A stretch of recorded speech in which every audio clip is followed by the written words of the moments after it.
So now let's have a quick look at Qigong. So Qigong is an interesting one. Everybody knows what Tai Chi is, but people don't really know what Qigong is. Now, Qigong is the mother of Tai Chi. Qi means life force energy, vitality, and Kung means work. So the study and discipline of the work, energy work. It's part of the traditional Chinese medicine system. So it's only been around a few years, 3,600 years at least. So, we kind of think it's probably been around for a long time for a reason. And we all know kind of from the TV shows, the guys in the white outfits under the trees doing the Tai Chi. Well, Qigong is kind of the precursor to Tai Chi. It's often what the martial arts experts would study for many years before they even progress to Tai Chi. It's an internal Chinese health and longevity exercise. It's really simple and it suits all ages. So it's slow, gentle movements. It includes breathing techniques, slow walking, and it helps the body to become strengthened and relaxed. We can work 100% of the time seated or standing. You can even be still and just think the movement, work with your intention. So it really can be safe for everyone. So what we know about Qigong is that it offers the potential for improvements in mobility and flexibility, stability and groundedness being connected to the earth, feeling landed, working with intention, a sensitivity to Qi, which is energy, self-reflection, and stillness of the body and mind, all of which is going to aid anxiety and relaxation. So by cultivating and balancing the energy or the Qigong, it's a way to promote your health and well-being. It enables you to take an active role into your own healing process. It helps develop mental clarity, calmness, inner peace.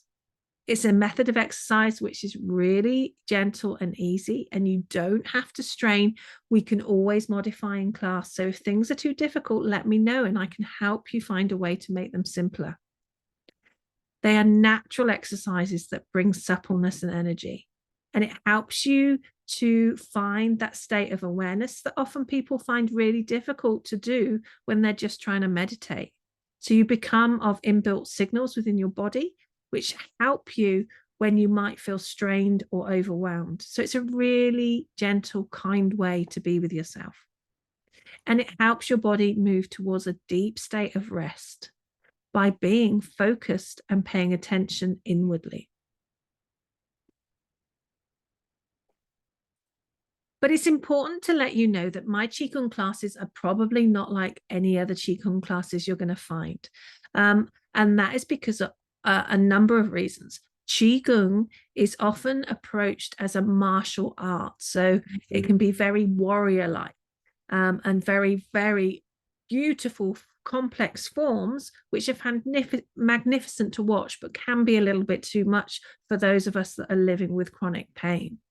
So when I trained, because I came at it from a point of holistic health and wanting to find ways for people to be able to incorporate movement into their lives when they were living with challenges within their body, I trained in more of a holistic Qigong with the school of elemental Qigong rather than in a form of Qigong that was more martial arts. And as I progressed in my practice, I then moved it even further. So why I call my Qigong classes fluid Qi movement is because of I now combine my Qigong practice with the fluid psoas movement of a lady called Liz Koch. Now, Liz Koch has a website, coreawareness.com, and she works with a tissue called the psoas. People call it a muscle, but we call it a tissue. And she works with the fluidity of movement. And so what I've done is combined the fluidity of movement with Qigong. So we ease our bodies into the simple forms that I work with, offering a stepping stone towards movement in what I believe is a more gentle way. So we recognize the effort and pain and exhaustion that one can have when dealing with movement, and we find ways to ease our bodies into that fluidity. We work with our bones, we work with the domes within our body, the fluid midline, We work with joint opening, so inviting the joints to find freer movement, removing the sediment and discomfort. And we find mindfulness in our movement as well as meditation. So all of these play a role in moving the body towards balance, or what we call homeostasis. So these ways of working are going to affect things like the nervous system. It's going to affect the connective tissue, and it plays its part within many spokes of the holistic wheel of health. So remember, with the practice of Qigong, balance is really important.